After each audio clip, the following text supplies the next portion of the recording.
Hi there, my name is Kay Moon and I am a Western astrologer and twin flame channel, and this is a video about the Virgo new moon taking place on September 2nd at 9:55 p.m. If you happen to be on the eastern seaboard of the United States, definitely check a time zone converter for your local time. Welcome back. This is another Lightworker energy update, and this is an exciting one. I feel like we are finally turning the corner on some of the heavier energy of this year and getting friction, motion, movement, and an opportunity for things to begin to move where they may have been stagnant for a lot of people. We're going to get into all of that in just a minute, but a couple of things. During the month of August, I experimented with some community posts and polls for engagement. I absolutely loved hearing you guys' thoughts and seeing what this community thought at large. I'm considering keeping that going because I liked it, but let me know down in the comments if you have any polls you'd love to see the answer to from this community, or just what you thought of having polls or community section conversation in general. If you're new here, welcome. I do something at the tail end of every video called First Look for these Lightworker energy updates. So if you stick with me until the end, I will fast forward 2 weeks to the full moon in Pisces and give you a peek at how that energy will take shape flowing out of this new moon. So you have a more comprehensive update of the 4 weeks in front of us. And lastly, the waitlist is open for Star Club, and I'm really pumped about that. We're going to launch sometime probably in the next month or so. So if you like learning astrology, you want to be a part of a community where you can not only learn, but practice and share and swap readings and do Q&A with me every week, then definitely get on the private list. There's a link below this video for the wait list for Star Club. I would absolutely love to have you.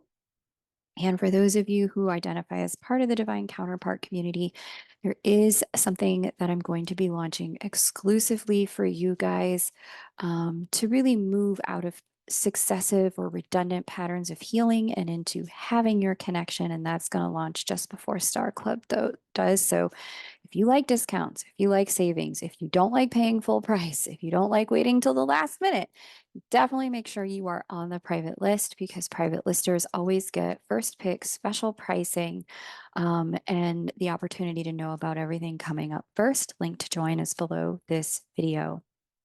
Let's talk about this new moon in Virgo. This new moon takes place here at that 11th degree of Virgo, and it is a very interesting new moon. You'll see over here, we've got a lot of placements in the mode of cardinal and a lot of placements in the mode of mutable. Again, the modes are the way we respond to life.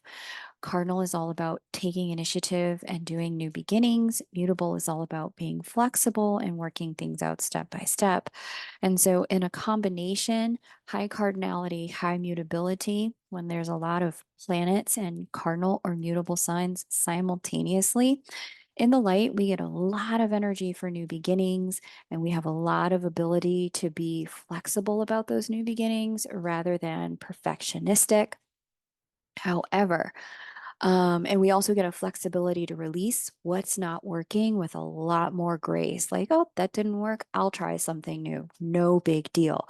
However, in the shadow, high cardinality, high mutability can have us starting things just to start things because it's uncomfortable to be where we are, just choosing to start things kind of willy-nilly with no staying power, no consideration for the future. And we'll definitely see that play out at this particular new moon in areas having to do with love and money after we get through just kind of the general meaning of this new moon.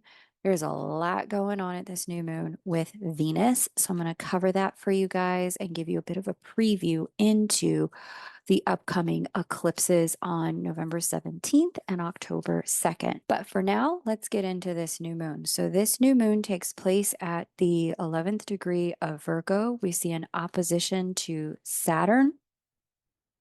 We also see a trine to Ceres and Pholus, an energy combination I've been talking about a lot this year. And we also see a loose square to Jupiter. And here's that square to Jupiter in Gemini. The opposition to Saturn conjunct Nessus here in Pisces.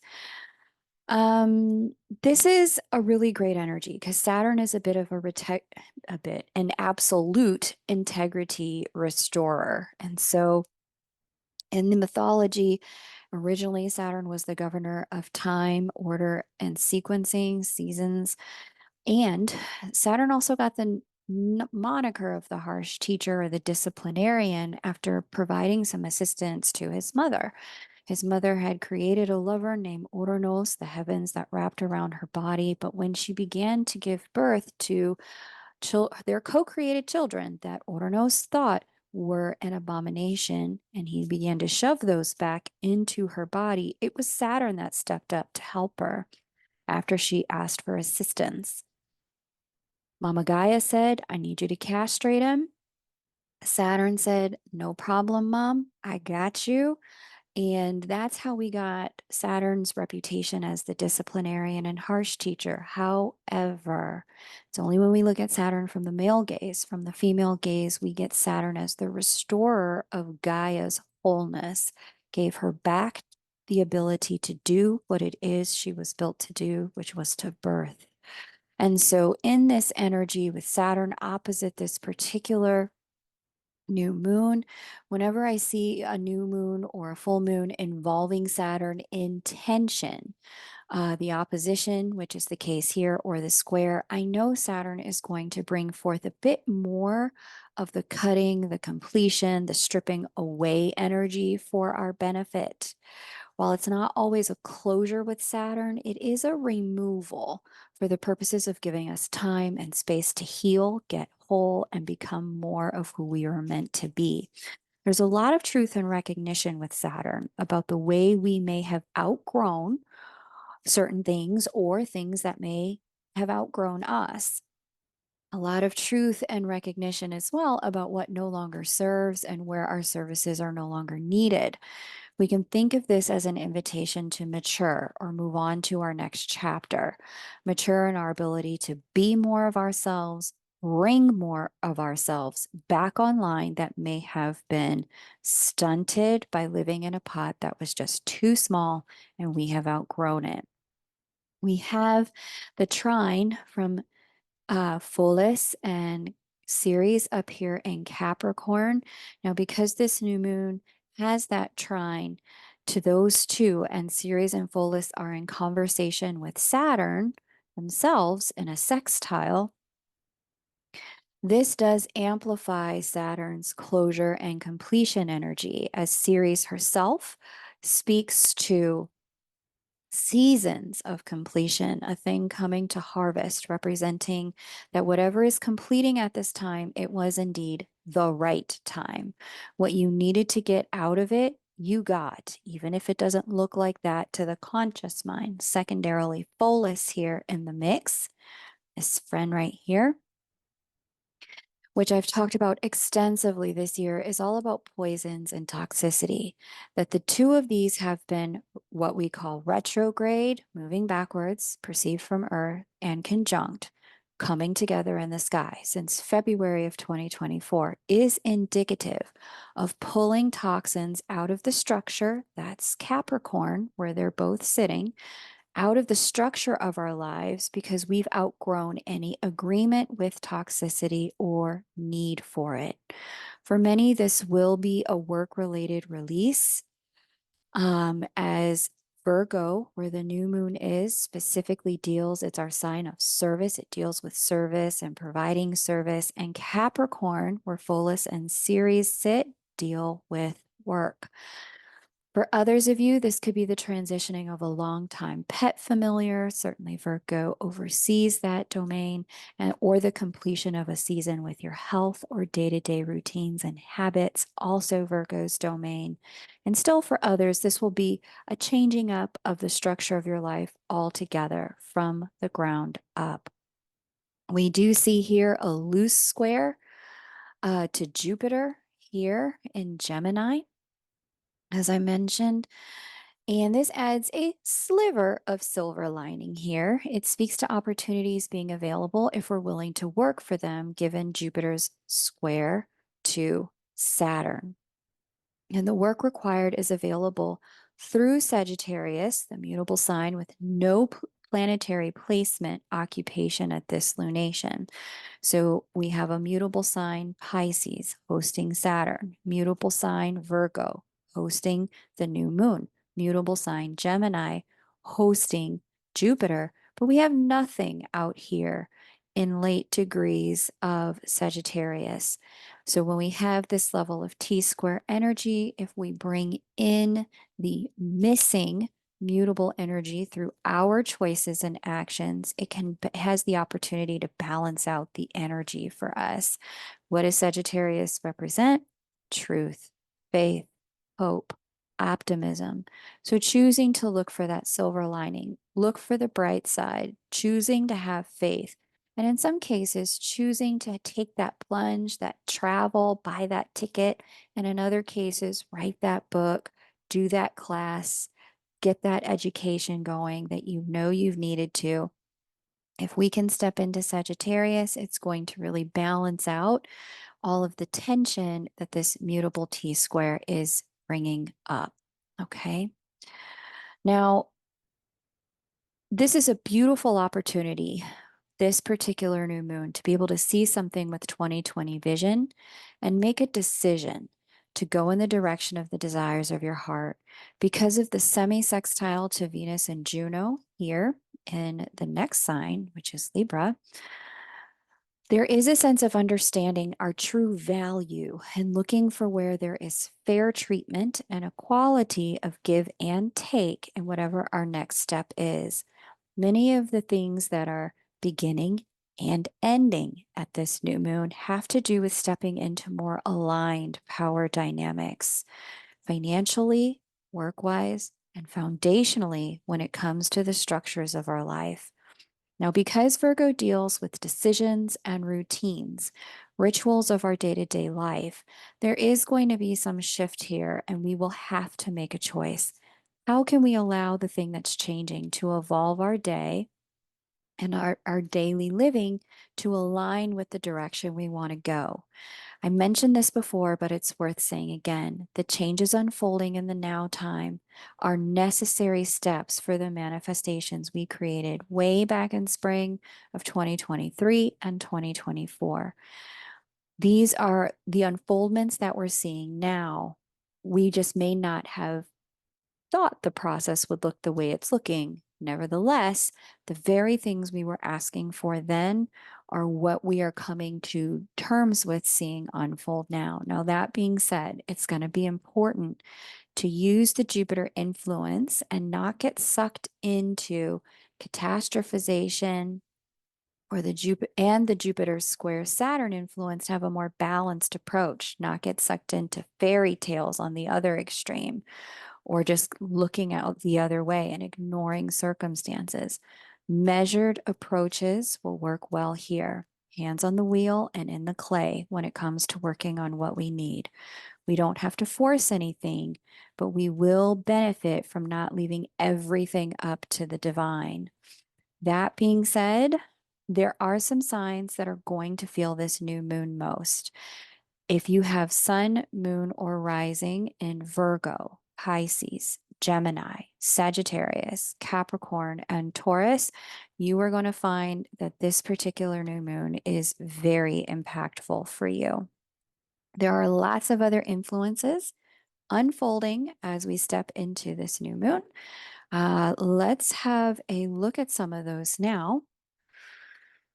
We'll start with Mercury finally being out of retrograde. Hooray! Who else was over it? Let me know in the comments.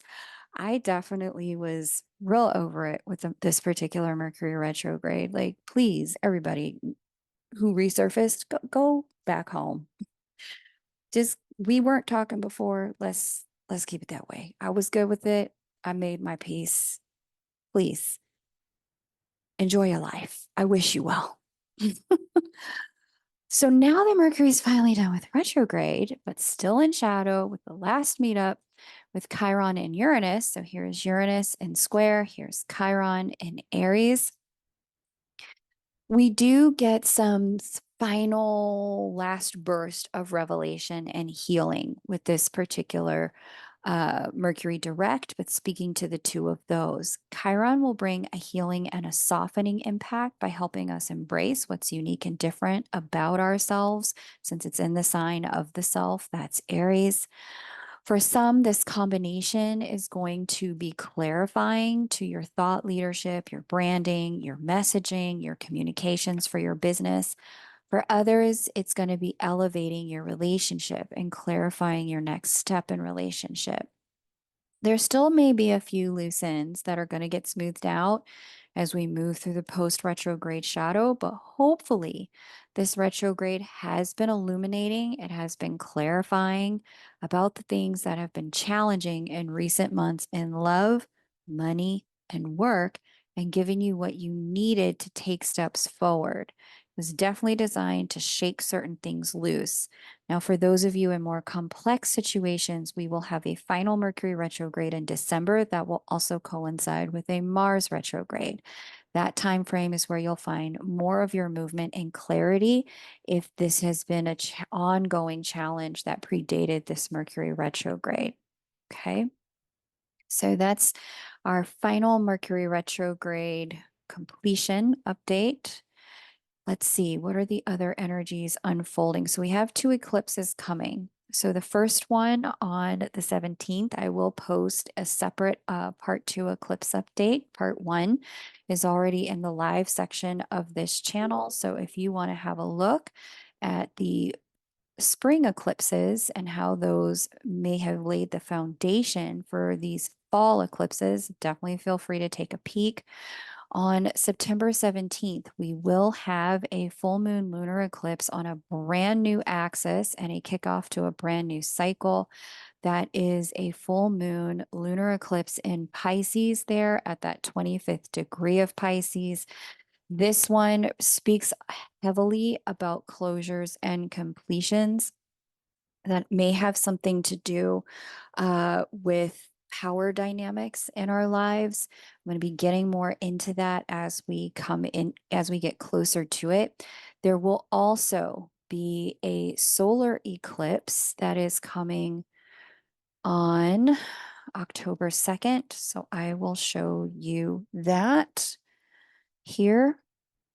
That solar eclipse, you'll see a bunch of planets placed over here inside of Libra. Some of the friends are already in town. South Node's already there, Juno's already there. Sun and Moon and Mercury will join rather quickly. Lilith is already there, but this is really opening up gateway to the past, South Node, when it comes to relationships and partnerships, Libra. And fairness, justice, and rights. That is also Libra. This is a new beginning eclipse, and it's part of the entirety of the Aries Libra eclipse cycle, which I do have a eclipse update that includes all of the eclipses in that cycle. If you want to go back, it's in the live section again on this YouTube channel. You will see that eclipse update that goes eclipse to eclipse for the entirety of the Aries Libra cycle. We'll do another one for the Pisces Virgo cycle. If that's something you guys found helpful, just let me know in the comments. Eclipses, we can start to feel their energy up to 90 days before. So let's just say on a timeline, here's the eclipse. The energy of the eclipse starts to build up to 90 days prior and wane 90 days after. And so we feel it the most, of course, when we are within 30 days before and after, but there's still impact for a lot of people up to 60 days before and after and 90 days before and after. So if you already have felt some of the themes that I've mentioned around power struggles and closures and completions with that first eclipse on the 17th of September, or people popping up from the past, with the solar eclipse that's showing up on the 2nd of October, then by all means, if you need some help thinking through how to work with the energy, you can always book with me over at K Moon Astro. But I bring it to your attention because at this Virgo new moon, we are absolutely within the 30 days prior to both eclipses. So the energy is at its peak intensity for both of them. Okay. So that being said, let's get into these other energies that are showing up. We do see Venus conjunct Juno, the shaman's asteroid, at the south node at this new moon. And this is really what's teeing us up for the October 2nd solar eclipse. So here's Venus, here's Juno, here's Lilith, here's the south node. They're all in place. They're just waiting for the sun and the moon to join the party. Okay. Now, what's interesting about this is that Venus conjunct Juno and the shaman's asteroid at the south node. This is a lot of releasing because the south node can act as a gateway or a doorway or a crossover or a liminal point. Things can come in, things can go out. With this kind of energy, there's more releasing than there is things coming in. Now, if Venus, Lilith, or Juno were retrograde conjunct the south node, I would say something's going to come in because there's a solar eclipse. There is likely for something to come in, but because we're talking about the south node, we're specifically dealing with something old coming in, something from the past coming back. Because that south node can act like a bit of a gateway, though, there for release as well. What we're looking at is the release of old love stories, in some cases, old loves themselves. There's an intuitive understanding because of the new moon aspects that timing, seasons are complete, and it could be a single I've lived my single life days completion, and now you're stepping into your commitment era. This could be the close of a commitment because you've outgrown it, and for others it's the close of a pattern that's kept you trapped in a redundant relationship cycle, no matter who the person was. The October 2nd solar eclipse in Libra, like I said, is already coming into formation. And for some of you, this will be a new beginning with somebody you already know. And when I say new, I mean like completely different chapter with you and them as new people. There have been a lot of opportunities before now for transformation. So hopefully you've said yes to those opportunities, worked with that therapist, gone to the gym or dealt with whatever health issues need to be dealt with, handled your finances, got extricated from, messy back doors with your other exes so that this can be a completely fresh, clean slate. It will be helpful to be willing to be in the energy of uh, completely forgetting what was and starting from scratch. Otherwise, it's going to be very easy to slip into the old, especially with the square from Ceres and Pholus. I cannot overemphasize enough. Like, we are really meant to be releasing toxicity with these guys this year. We've talked about this extensively in Star Club, and we'll be talking about it more and really understanding this. Again, link to get on the wait list for Star Club if you want a community that really can unpack a lot of this with you below this video.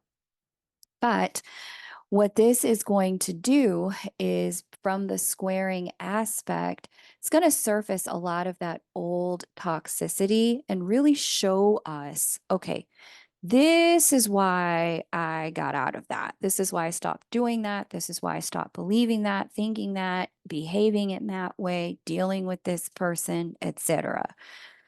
There's a lot of opportunity here to slip into the old because it's someone old and it's just those old patterns are familiar. So think of this like a test for those of you who are wanting to restore something with a specific person. Think of this like a test. If you can show up new, then the whole thing can be new. But if you slip back, then the whole thing goes back. And you want to make sure that even if you're looking for something new with someone new, this is your opportunity, where, because it's old triggers, they're going to be there. especially with Pluto going back into the sign of structure, Capricorn. Old triggers are going to be there. However, it is really necessary to greet old triggers with new tricks, new ways of being, to transmute the energy, deal with it in new ways. Okay. That way you pass this little test and you get to move forward into something new. And for some of you, that will be indeed with someone new.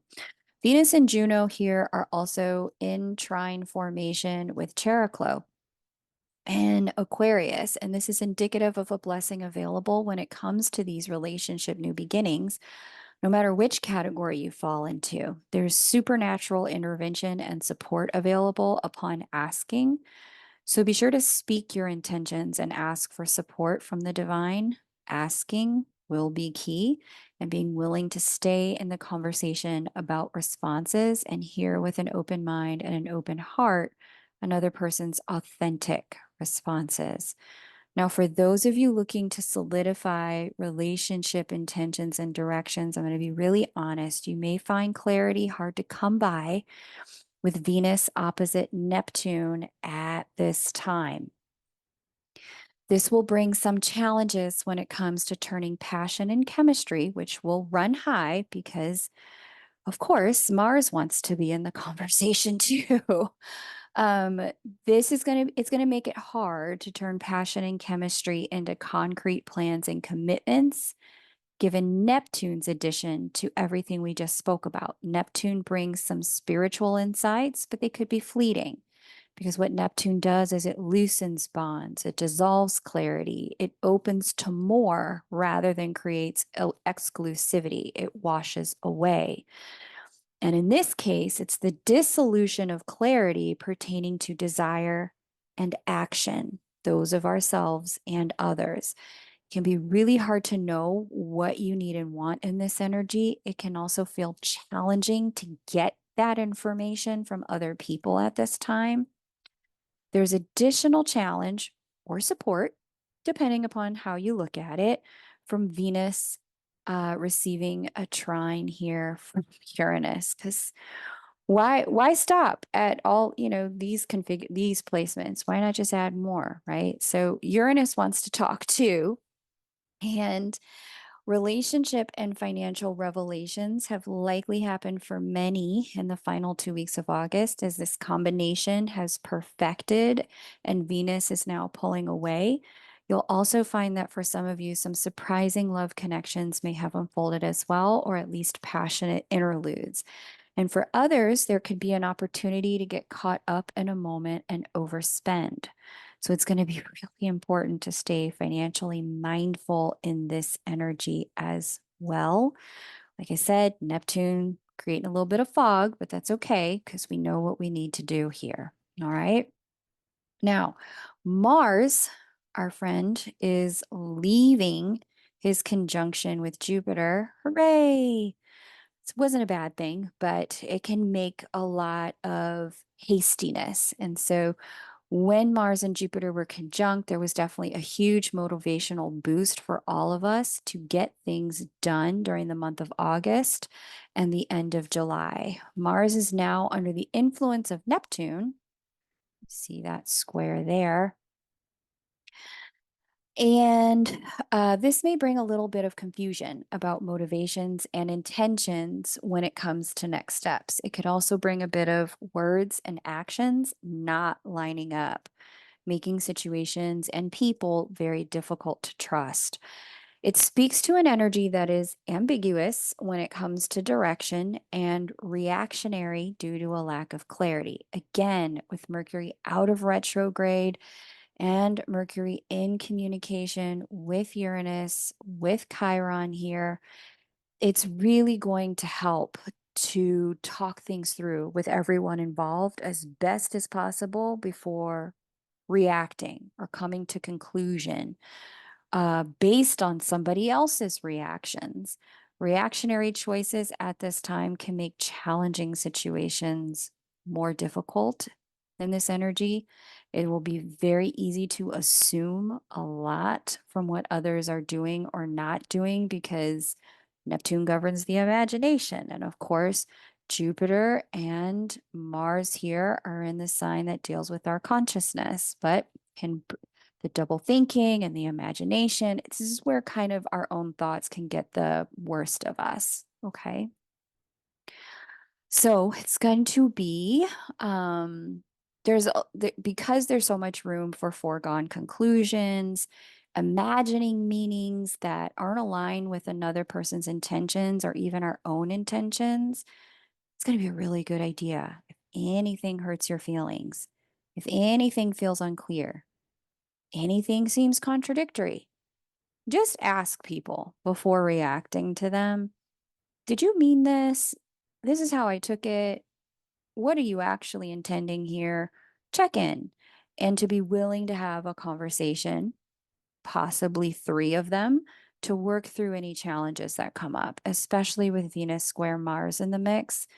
This is going to open up strong urges and impulses and a sense of passion and urgency, but it will be important to double check the reasoning behind our own actions. And where we're confused about the actions of other people, to pause, make room to check in, ask, and keep conversations open through the middle to the end of September. Okay. There is divine purpose in all of this confusion and shifting. And did you mean that? And why do I have to keep talking to you about this? There's a lot of divine purpose in this. While some will find that this gives an opportunity to slip back into older patterns that you've worked to dissolve, because Virgo here deals a lot with our day to day routines and our autopilot behaviors.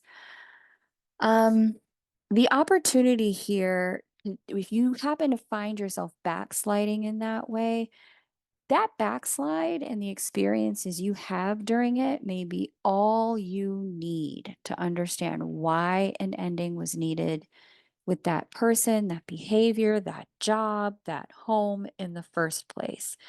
Especially for those of you in sticky relationship endings, sticky work related endings, sticky financial transitions. In this energy, it will be very easy to see, oh, yeah, this is why I can't keep doing this to myself. And give yourself that extra motivation to choose change.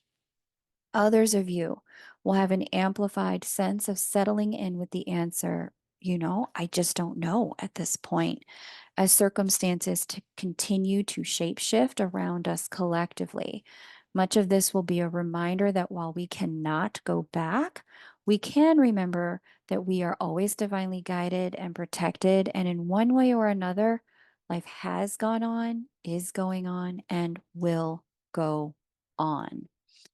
Ceres and Pholus here, I've mentioned them since the Virgo full moon back during Pisces season. I'm bringing them to your attention again because they're about to complete their retrograde square to the transiting nodal axis for this year at this Virgo new moon.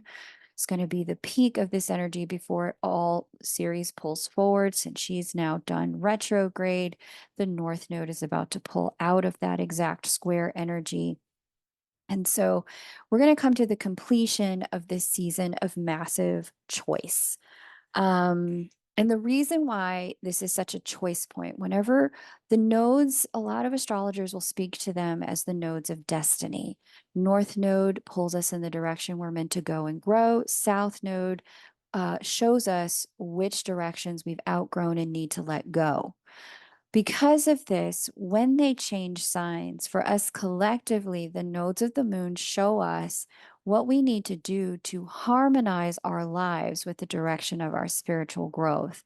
But whenever we have a planetary energy in a retrograde square to the transiting nodal axis, which we did this year, Ceres and Pholus, the that sign that the two of these are sitting in and whatever planet is retrograde square gives us this like, hey, tap on the shoulder, knock on the door. For some of us, it's a 2x4 over the head because we don't check our mail.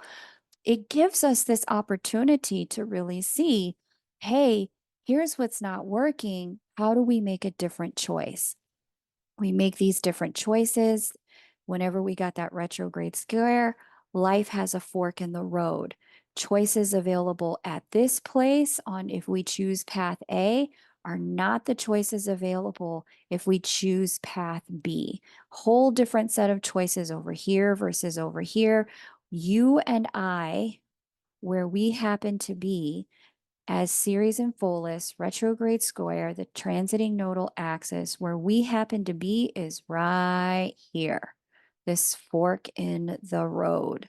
And so the choices we make now, once we get all the way out here, are going to have some real consequences because over here, there's no road to get over there back to where we could have made the choice. And so it would take a significant, you think with shakeups we have now are intense.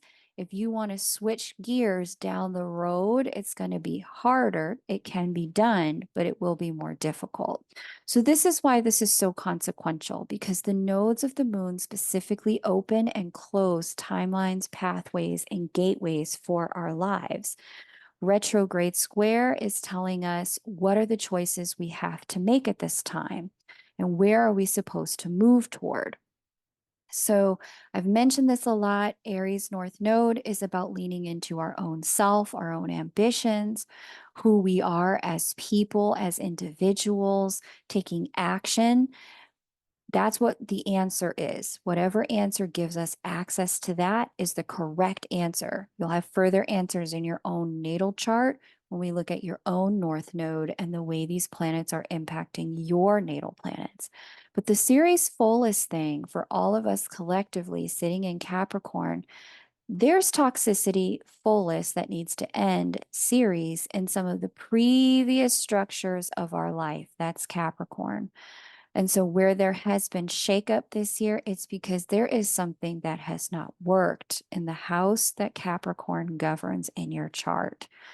And if you know what that house is, you can definitely comment it down below. But that's the house that has been getting this hot and holy shakedown, saying, hey, it's time to grow. You can't continue to live the way you've been living in this area of life. And so, because we are coming to the close of this energy, the universe has done its part.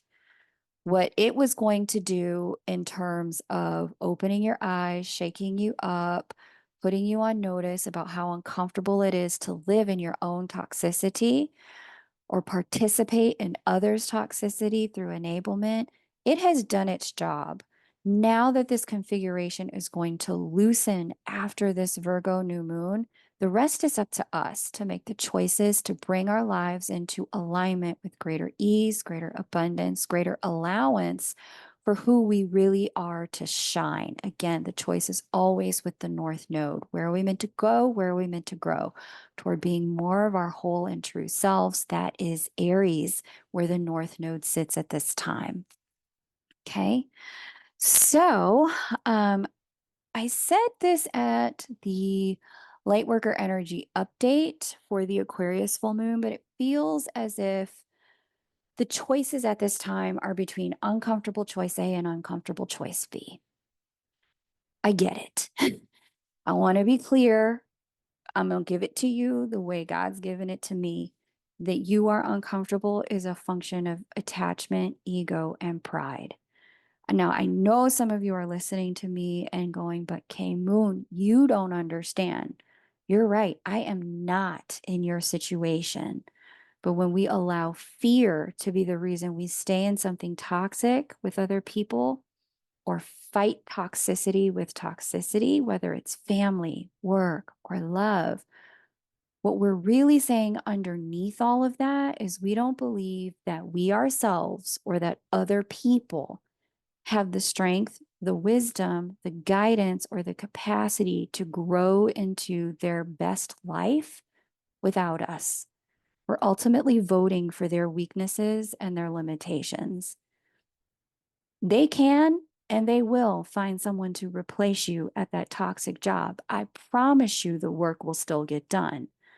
They will find someone to love them again if you leave the marriage, and likely someone who will love them better than you ever could have. Your kids will come to understand, love, and respect your decision to be in a peaceful and loving, harmonious relationship with yourself If you can't find somebody else, and you will, rather than staying in a relationship where you are only half alive, you can and you will start over again financially after the divorce, after the business declares bankruptcy. Data shows that many of the world's millionaires and billionaires have declared bankruptcy at least one time before they grew their millions. Courageous choices are what creates extraordinary lives. Fearful decisions create pain and regret filled lives. This, my friends, is a choice point of epic proportions.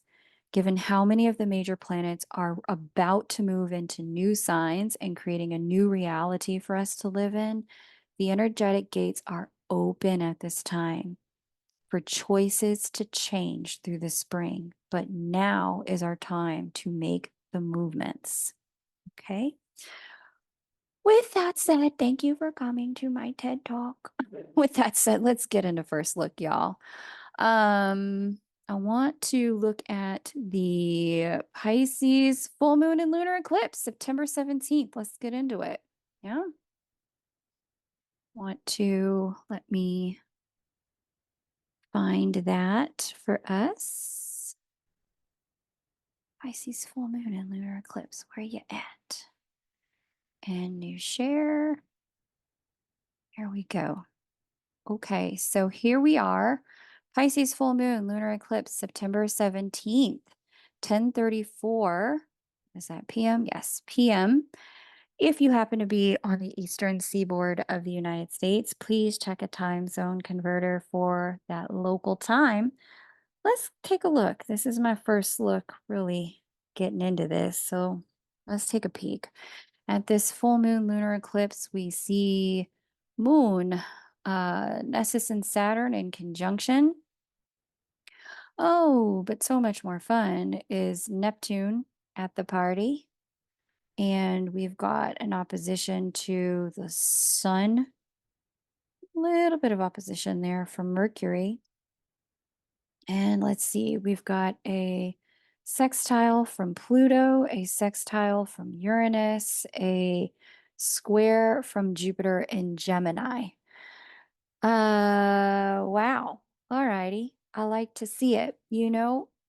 When you get all of the majors in a conversation, it really lets you know this is one for the books. So Uranus, the hand of the divine, divine change maker, lightning bolt energy, skip steps, move super fast. Pluto, endings, complete endings, integration, growth, and learning, and then new beginnings, but always starts with a death. Jupiter, expansion, growth, faith, hope, optimism, and opportunity. And Saturn, restoration of integrity. Not to be outshined. Neptune, who's the closest here, all about that spirituality and the dissolution of what's not working. My friends, this lunar eclipse, full moon in Pisces. Full moons are closures. Lunar is closure. Lunar eclipse are closures. Pisces is the last sign of the zodiac. My friends, this is where we really get to, gosh, I just had the worst analogy, but I'm going to give it to y'all. Any one of you who's ever been sick from food poisoning or something else where you've had to like vomit stuff out, or purge, your body is physically in purge. What this looks like is that last convulsion of the stomach that you get that you lets you know there's nothing else coming out. I've given everything. I nothing else can come out of here. Like it's truly done over for me. You are going to see whatever you've been trying to put completion to in the third dimension, get that final nail in the coffin with this Pisces full moon lunar eclipse. Now, for some of you, depending upon where Pisces sits in your chart, for some of you, this is going to be about, an issue in your community or with your friends. For some of you, this is going to be about a financial issue that you've been waiting for resolution around.